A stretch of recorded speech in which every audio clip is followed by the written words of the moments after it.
मुंबईतल्या केएम हॉस्पिटलमध्ये गेल्या 40 वर्षांपासून मृत्यूशी झुंज देत असलेल्या अरुणा शानबाग यांची प्रकृती चिंताजनक पण स्थिर आहे। निमोनियामुळे शानबाग यांची प्रकृती बिघडली आहे। त्यांना गेल्या 3 दिवसांपासून व्हेंटिलेटरवर ठेवण्यात आलंय। दिलासादायक बाब म्हणजे औषधांना त्या प्रतिसाद देत असल्याची माहिती केएमचे डीन अविनाश सुपे यांनी दिली आहे। यापूर्वी नोव्हेंबर 2013 मध्ये शानबाग यांची प्रकृती बिघडल्याने त्यांना व्हेंटिलेटरवर ठेवण्यात आलं होतं। शानबाग या केएम हॉस्पिटलच्याच नर्स आहेत। कोण आहेत अरुणा शानबाग पाहूया।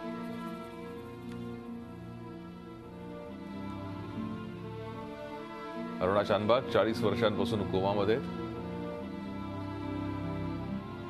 केएम हॉस्पिटलमध्ये कर्मचारी सोहनलालकडून त्यांच्यावर बलात्कार झाला होता।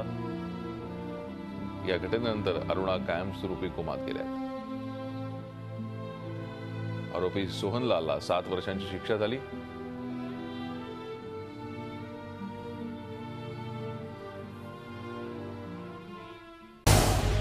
झी 24 तास रहा एक पाऊल पुढे।